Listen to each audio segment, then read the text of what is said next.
জামাত, তো তাদের বিরুদ্ধে যখন আপনাদের লড়তে হবে, তাদের বিরুদ্ধে লড়ার ক্ষেত্রে চ্যালেঞ্জটা কি থাকবে? তাদের বিরুদ্ধে লড়াইয়ের চ্যালেঞ্জটা একমাত্র চ্যালেঞ্জ, তারা ধর্মকে বিক্রি করছে, তারা ধর্মের অপব্যাখ্যা করছে।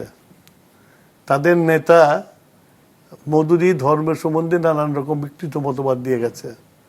তো এইগুলোকে, চ্যালেঞ্জগুলোকে আমাদেরকে সম্মুখীন হতে হবে এবং জনগণকে বোঝাতে হবে। আমি মনে করি যে বাংলাদেশের জনগণ ধর্মভীরু, কিন্তু ধর্ম উগ্রপন্থী না, এটা আমার বিশ্বাস। এটা আর বিশেষ করে আমাদের যে মধ্যবিত্ত শ্রেণী আছে, তারা এই ধর্মভীরু, ধর্মকে বিশ্বাস করে কিন্তু ধর্ম নিয়ে রাজনীতি করবে সেটা পছন্দ করে না। পছন্দ করে না, এবং কিছু কিছু জায়গায় মতবাদ আছে যে ধর্মকেন্দ্রিক রাজনীতি আসলে জনপ্রিয় হয়েছে। সেক্ষেত্রে মনে করেন কিনা যে এবার জামাতের ভোট বাক্স বেশ?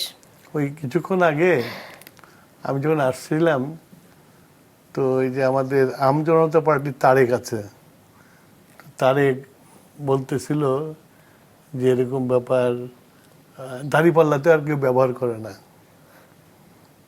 দাঁড়িপাল্লা কেউ ব্যবহার করে না। এখন তো মানুষের সব ডিজিটাল ওয়ে মেশিন ব্যবহার করে।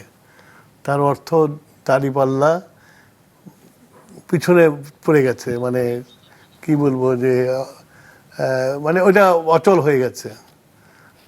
মানে দাঁড়িপাল্লা যাওয়া মানে হলো তুমি পিছিয়ে চলে গেলে, সামনে চললেন না। তো ওইটার অর্থটা আমি মানে অনেক ব্যাপক, যে এদেরকে ভোট দিলে, ধর্মভিত্তিক ধর্মের কথা বলে ভোট নিলে সে দাঁড়িপাল্লাই হয়ে যাবে। কিন্তু এখন যে ডিজিটাল যুগ, সেটাকে উপেক্ষা করা হবে। সুতরাং বর্তমানের সাথে মিলিয়ে চলতে হবে।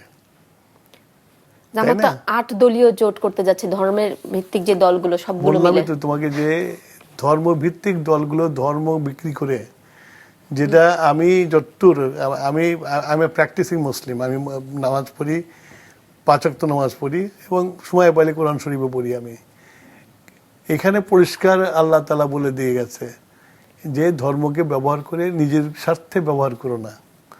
নিজের স্বার্থে ধর্মকে ব্যবহার করলে, মানে মুসলিম ব্রাদারহুড যেটা আছে তার মধ্যে বিভাজনের সৃষ্টি হবে।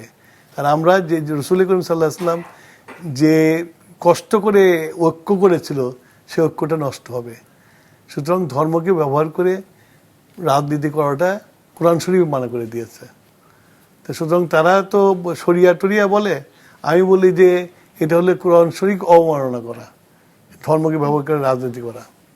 এবং ধর্মকে ব্যবহার করে রাজনীতি করে পাকিস্তান আজকে একটা ডিপ স্টেটে রূপান্তরিত হয়েছে, সেটা বাংলাদেশ হবে না।